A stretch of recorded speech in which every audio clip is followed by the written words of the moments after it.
araw pong ito ay i-update ko po kayo sa aking mga pananim na mga kamatis dito sa aking backyard garden dito po sa France, at ipapakita ko po sa inyo kung paano ko po alagaan ang aking mga tomato para po magbigay po sila ng maraming bunga. So ngayong araw pong ito ay ipapakita ko po ang kung paano ko po i-prune yung aking mga kamatis at paano po kunin ang kanilang mga suckers. Kasi yung mga suckers po kasi kailangan po nating kunin para po tumubo ng maayos ang ating mga kamatis. Kasi yung suckers po kasi siya po yung kumukuha ng maraming nutrients sa ating mga puno ng mga kamatis. At pag merong maraming suckers, konti lang po yung bunga ng ating mga kamatis. So kailangan po natin silang kunin at ang siyang gamitin at itanim ulit. Ilagay nyo lang po siya sa tubig at maghintay po ng 3 to 5 days at lalabas na po yung mga gamot niya at pwede nyo na rin silang itanim ulit kung gusto nyo pong mas maraming kamatis ang inyong itatanim. So yan, so samahan nyo po ako at sana po gustuhan nyo ang video na ito. So ito na po yung mga tanim ko na mga kamatis at napaka taas na po nila. Ang iba po mas mataas po kasi yung iba ay natanim ko po sila light na po. So ito po yung meron po ako sigurong, I'm not sure, mga 6 hanggang 7 klaseng mga kamatis. So dito pa pala sa mga punong ito, makikita po natin yung mga suckers between po sa branch at sa puno ng ating kamatis. So ganyan, ito po yung puno natin ng kamatis at ito po yung branch, yung dahon. So sa gitna po nito, ito po yung tumutubo ng mga suckers. So kailangan po nating kunin po ito para po mas makapagbigay ng maraming bunga ang ating mga kamatis. Yan.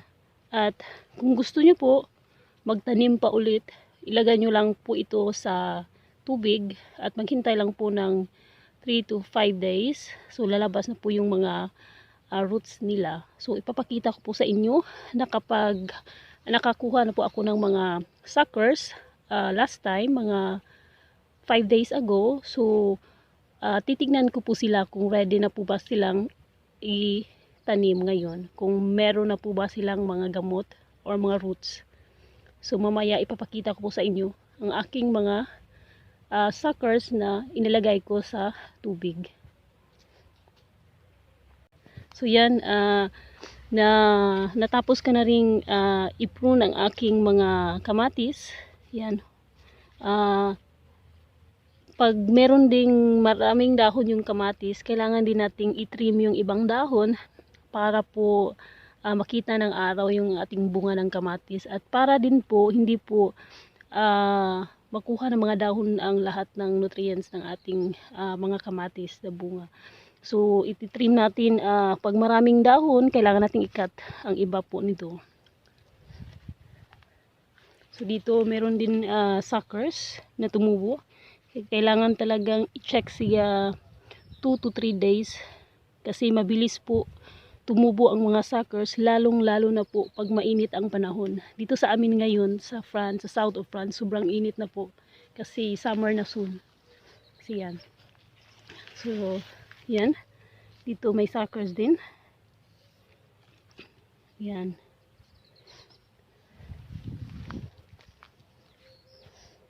Here also. Tingnan nyo. Meron na rin, pero kailangan po pag nasa dulo na kayo ng kamatis, extra careful lang po kayo. I-check po muna natin kung sino po yung galing po talaga sa puno. So ito yung pinakadulo. Hindi kailangan po nating mag-careful. I-check po natin, i-double check po natin kasi baka mabali natin yung pinakadulo niya. Hindi na siya tutubo. So ito po yung suckers. Ito po yung kukunin natin. Yan.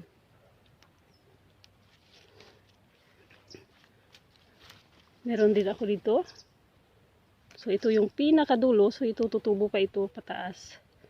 Ito yung suckers. Sa lahat po ng aking mga kamatis, ito po yung pinakamataas. Ito po yung pinakamataas sa kanilang lahat. Bilis niyang tumubo. So, meron din siyang suckers. So, yan.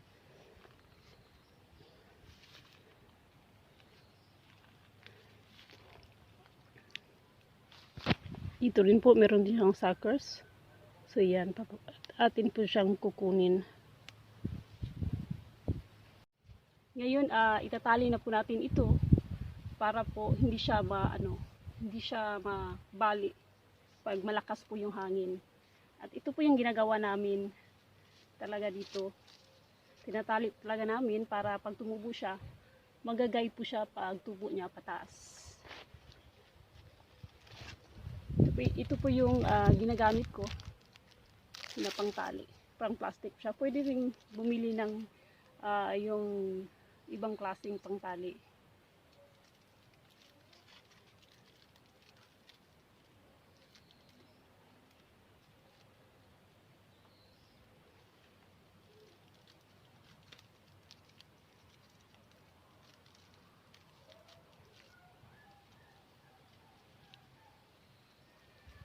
So yan, so after 3 days, i-check na naman po natin itong mga kamatis na ito kasi pag tumubo po siya, itatali na naman po natin sila ulit.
At na-prune ko na rin ang aking mga kamatis.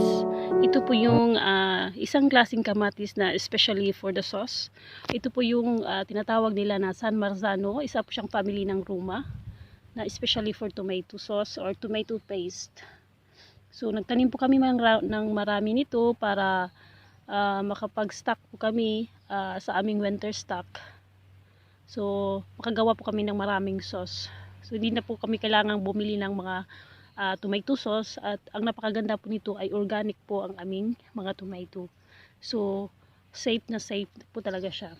So nakita ko pala nung nag-research ako sa internet, base po sa aking experience sa pagtatanim ng mga kamatis, nakita ko po na meron pong isa doon sa na-search ko na kung paano po magbigay ng maraming kamatis ang ating bunga ng kamatis, ang ating puno ng kamatis. So nakita ko po na ang ginawa po niya, kinakat po niya yung dahon.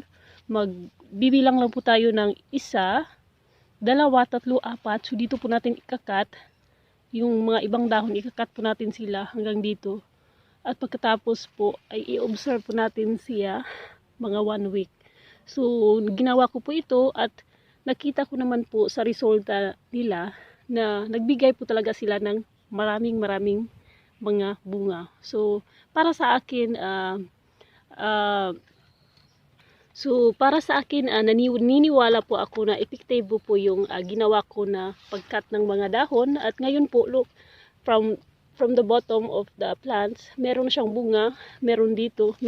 So ang dami po talaga nila. So yan lang po yung tips ko sa inyo. So yun po, base sa experience ko, naniniwala po ako na efficient po yung ginawa niya. So kung gusto nyo i-try, kung gusto nyo po i-try, wala pong problema.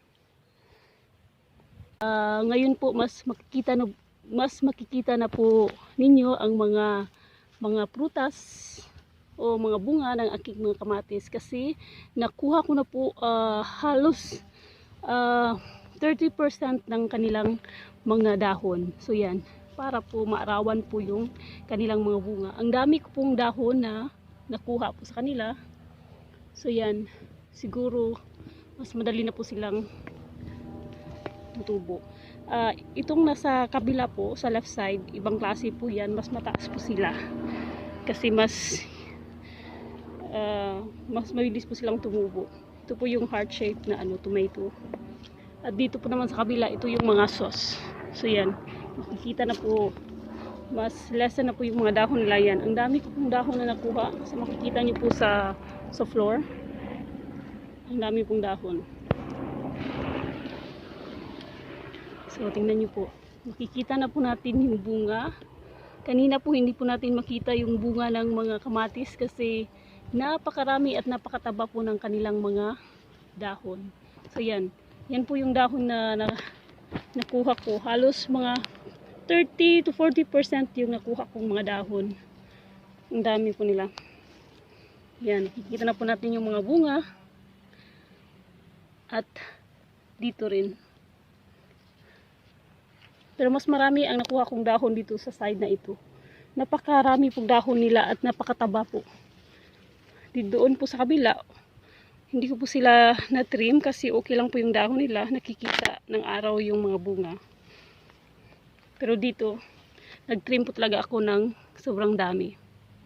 So yan. Maraming salamat po sa inyong panunood. At sana po nagustuhan nyo ang video na ito at may natutunan po kayo. Huwag nyo lang pong kalimutang mag-subscribe, like, and share sa akin pong mga video. Marami pong salamat.